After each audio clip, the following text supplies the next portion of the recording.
ఉద్దానంలో kidney బాధితుల సమస్యలకు శాశ్వత పరిష్కారం కోసం ప్రభుత్వం చర్యలు తీసుకుంటుందని మంత్రి సత్యకుమార్ తెలిపారు.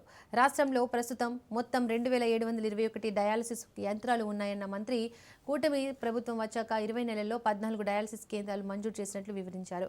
కిడ్నీ పేషెంట్లపై సగటున 86,000 చొప్పున 20 నెలల్లో 224 కోట్లు ఖర్చు పెట్టినట్లు ఆయన తెలిపారు.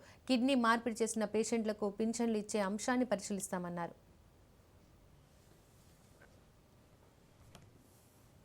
921 మెషిన్స్, డయాలసిస్ మెషిన్స్ వాళ్ళ రాష్ట్రంలో ఉన్నాయి అధ్యక్ష.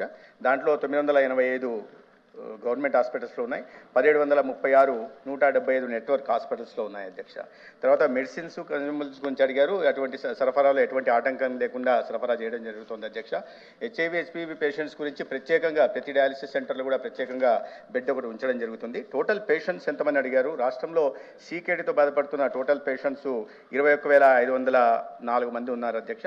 దీంట్లో ప్రభుత్వ రంగంలో రిజిస్టర్ అయిన వాళ్ళు 8,692, అదేవిధంగా ప్రైవేట్ సెక్టార్లో రిజిస్టర్ అయిన వాళ్ళు 12,912 ఉన్నాయి అధ్యక్ష.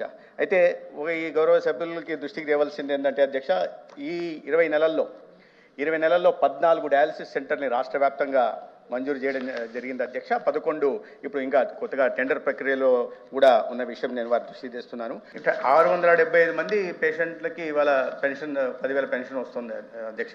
దాంట్లో ఏంటంటే వాళ్ళ సీరం జిఎఫ్ఆర్ కానీ సీరం క్రియాటిన్ లెవెల్స్ ఎంత ఉన్నాయనే దాన్ని బట్టి వీళ్ళు పెన్షన్ అర్హులా కాదా అనేది. ఏంటంటే డయాలసిస్ జరిగేటప్పుడు సీరం క్రియాటిన్ నార్మల్గా వస్తుంది. అవును.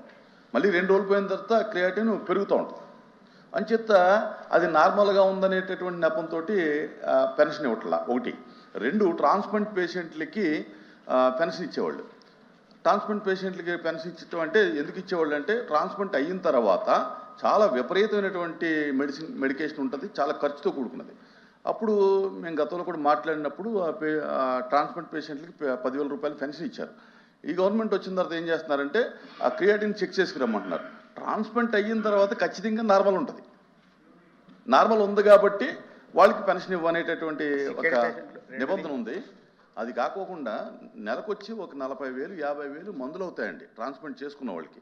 అలాగే డయాలసిస్ చేసుకున్న వాళ్ళకి ఏమవుతుంది, డయాలసిస్ చేసుకున్న రోజు మరుసటి రోజు కూడా క్రియాటిన్ లెవెల్స్ క్లియర్గా ఉంటాయి. ఆ సర్టిఫికేట్ తెమ్మంటే ఆ ఇద్దరు కూడా ఆ సర్టిఫికేట్ తేలేరు. వీటి మీద ఈ దాదాపు సగటున ఒక్కొక్క పేషెంట్ మీద సంవత్సరానికి 86,000 రూపాయలు ఖర్చు పెట్టడం జరుగుతుంది అధ్యక్ష. 20 నెలల్లో 224 కోట్లు కూడా ఖర్చు పెట్టడం జరిగింది. ఈ క్రియాటిన్ లెవెల్స్ 2 నుంచి 5 స్కేల్ ఉంటుంది. వాటిని ఆధారంగా చేసుకుని చేస్తారు. అయినప్పటికీ మీరు చెప్పిన దాన్ని నేను